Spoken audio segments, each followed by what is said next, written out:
Hi అండి, నమస్తే. నేను మీ Sonia. Welcome back to our channel smart Soni Shiva. ఈరోజు మన వీడియోలో మంచి చికెన్ ఫ్రై రెసిపీని చూపించిపోతున్నాను.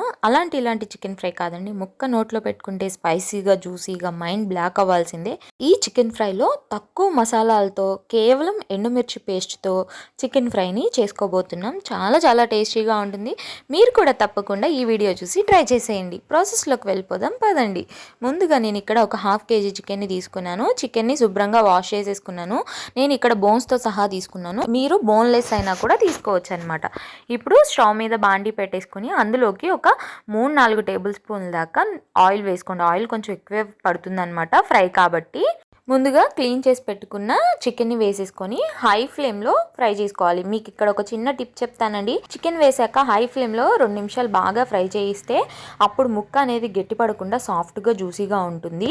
సో అలా ఫ్రై చేసిన తర్వాత ఇక్కడ నేను ఒక హాఫ్ టీ స్పూన్ దాకా ఉప్పు, అలాగే ఒక పావు టీ స్పూన్ దాకా పసుపు వేసుకొని మళ్ళీ హై ఫ్లేమ్లోని ఫ్రై చేస్తున్నాను అనమాట. ఇలా మనం ఒక 2 నిమిషాల పాటు హై ఫ్లేమ్లో ఫ్రై చేస్తే ఇలా వాటర్ అనేది ఊరుతాయి. ఇప్పుడు స్టవ్ని మీడియం ఫ్లేమ్లోకి అడ్జస్ట్ చేసేసుకొని మూత పెట్టుకొని మధ్యలో కలుపుకుంటూ ఫ్రై చేసుకోవాలి. అంటే మనకి ఇక్కడ చికెన్ అనేది చక్కగా కుక్ అయిపోవాలన్నమాట. మనం ఇక్కడ ఎలాంటి వాటర్ వాడకుండా చికెన్లో నుంచి వచ్చిన వాటర్తోనే చికెన్ అనేది కుక్ అవ్వాలి. సో ఇలా మధ్యలో కలుపుకుంటూ మూత పెట్టుకొని చికెన్ని ఉడికించుకోవాలి. ఈలోపు మనం ఎండుమిర్చిని నానపెట్టేసుకోవాలి. నేను ఇక్కడ ముందే నానపెట్టుకున్నాను అనమాట. ఒక బౌల్లోకి ఒక 10-15 ఎండుమిర్చిని ఇలా వేసుకొని వాటర్ వేసుకొని ఒక గంట పాటు నానపెట్టుకున్నాను. ఆ నానపెట్టుకున్న ఎండుమిర్చిని ఇలా మిక్సీ జార్లోకి వేసుకొని నానపెట్టుకున్న వాటర్ని కొన్ని వేసుకొని మెత్తగా మిక్సీ పట్టుకోవాలి. ఎక్కడా కూడా మనకి పొలుకు అనేది లేకుండా ఇలా నేను వీడియోలో చూపించిన విధంగా స్మూత్ పేస్ట్ లాగా చేసుకొని పక్కన పెట్టేసుకోవాలి. ఈలోపు చికెన్ అనేది చక్కగా సాఫ్ట్గా కుక్ అయిపోతుంది. అలాగే చికెన్లోంచి ఆయిల్ కూడా ఇలా రిలీజ్ అవుతుంది అనమాట. ఇలా రిలీజ్ అయిన తర్వాత ఇప్పుడు ఇందులోకి సన్నగా కట్ చేసుకున్న ఒక పావు కప్పు దాకా ఉల్లిపాయ ముక్కల్ని వేసుకోవాలి. నేను మీడియం సైజు 2 ఉల్లిపాయలు అయితే కట్ చేసుకున్నాను అనమాట. ఇలా ఉల్లిపాయలు కూడా వేసుకున్న తర్వాత మీడియం ఫ్లేమ్లోనే ఉల్లిపాయలు కొంచెం సాఫ్ట్గా అయ్యేంత వరకు ఇలా కలుపుకుంటూ ఫ్రై చేసుకోవాలి.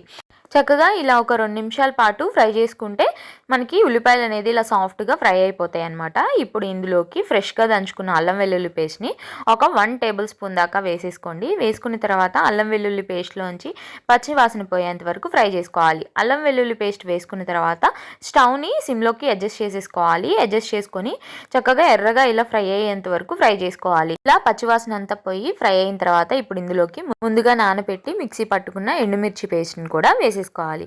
ఎండుమిర్చి పేస్ట్ కూడా వేసుకున్న తర్వాత మళ్ళీ స్టవ్ని మీడియం ఫ్లేమ్లోకి అడ్జస్ట్ చేసుకొని చక్కగా అంతా కలిసే విధంగా కలిపేసుకోవాలి. ఇలా చక్కగా ఒక 2 నిమిషాల పాటు మళ్ళీ ఫ్రై చేసుకోవాలి. ఇలా కలుపుకుంటూ ఫ్రై చేస్తే చూడండి మనకి ఆయిల్ అనేది చక్కగా ఇలా పక్కన రిలీజ్ అవుతూ ఉంటుంది. ఇలా చక్కగా ఫ్రై చేసుకున్న తర్వాత ఇప్పుడు ఇందులోకి మనం టమాటా ముక్కలను అయితే వేసుకోవాలి. ఇక్కడ నేను సన్నగా కట్ చేసుకున్న ఒక పావు కప్పు దాకా టమాటా ముక్కల్ని వేసుకుంటున్నాను. ఒక పెద్ద టమాటాని అయితే కట్ చేసుకున్నాను అనమాట.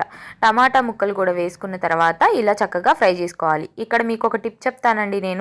నేను అట్లకాడిని చూడండి ఎలా అయితే ఫ్రై చేస్తున్నానో ఇలా లోపలికి పెట్టి ఫ్రై చేసుకుంటే మనకి చికెన్ పీస్ అనేది ముక్కలు అవ్వకుండా ఉంటుంది. మీరు కూడా ట్రై చేయండి. ఈ టిప్ బాగా వర్కౌట్ అవుతుంది. ఇలా మీడియం ఫ్లేమ్లో టమాటాలు చక్కగా మెత్తగా మగ్గేంత వరకు ఫ్రై చేసేసుకోవాలి. ఫ్రై చేసుకున్న తర్వాత నేను ఒక చికెన్ పీస్ని మీకు చూపిస్తున్నాను చూడండి ఎంత సాఫ్ట్గా జ్యూసీగా చికెన్ పీస్ అనేది కుక్ అయిపోయిందో. ఇలా చక్కగా చికెన్ పీస్ అనేది మొత్తం కూడా కుక్ అయిపోయిన దాకా చక్కగా ఫ్రై చేసుకోవాలి. ఈలోపు మనకి టమాటాలు కూడా మెత్తగా మగ్గిపోతాయి అన్నమాట. ఇలా చక్కగా అంతా ఫ్రై అయిపోయి మగ్గిపోయిన తర్వాత ఇప్పుడు ఇందులోకి ఒక గుప్పెడు దాకా కరివేపాకుని వేసుకోండి. ఫ్లేవర్ చాలా బాగుంటుంది. అలాగే నేను ఇక్కడ జీడిపప్పులను కూడా ఒక గుప్పెడు దాకా వేస్తున్నాను. జీడిపప్పు అనేది ఆప్షనల్ అండి, వేస్తే మాత్రం టేస్ట్ చాలా బాగుంటుంది.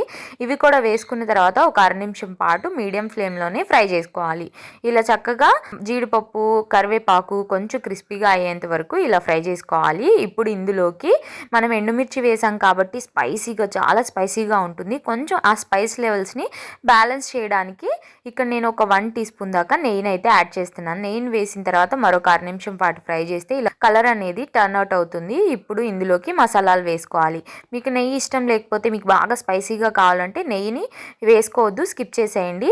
ఇప్పుడు ఇందులోకి ఒక పావు టీ స్పూన్ దాకా ధనియాల పొడి, అలాగే ఒక 1/2 టీ స్పూన్ దాకా గరం మసాలా వేసుకొని ఒక 1/2 నిమిషం పాటు ఇలా ఫ్రై చేసుకొని సన్నగా కట్ చేసుకున్న కొత్తిమీరని కూడా యాడ్ చేసుకొని స్టవ్ ఆఫ్ చేయడమే. అంతే, గుమగుమలాడిపోయే ఎండుమిర్చి చికెన్ ఫ్రై రెడీ. వేడి వేడి పప్పుచారు అన్నంలోకి నంచుకు తిన్నా, లేదంటే అలా స్టార్టర్లా లాగించేసిన కేక్ అసలు అంతే, మైండ్ బ్లాక్ అయిపోతుంది. నిజంగా నమ్మండి, ఇంత టేస్టీ రెసిపీని మీరు మిస్ అవుతారా? మిస్ అవ్వరు కదా. సో తప్పకుండా రేపు సండే ట్రై చేసేసి ఎలా వచ్చిందో మీ ఫీడ్బ్యాక్ని నాతో షేర్ చేసుకోవడం అస్సలు మర్చిపోవద్దు. ఈ రెసిపీ ఇప్పటిదాకా చూసారంటే మీకు నచ్చింది కదా. నచ్చింది కాబట్టి తప్పకుండా లైక్ కొట్టండి. అలాగే మీ ఫ్రెండ్స్ అండ్ ఫ్యామిలీ రిలేటివ్స్కి షేర్ చేయండి. ఇంకా ఇలాంటి ఎన్నో ఈజీ అండ్ క్విక్ రెసిపీస్ కోసం మన ఇస్మార్ట్ సోనీ శివ ఛానల్ని సబ్స్క్రైబ్ చేయడం అస్సలు మర్చిపోవద్దు. మరొక మంచి వీడియోతో మళ్ళీ వచ్చేస్తా. అంతవరకు సెలవు. బై బంగారు కొండలు.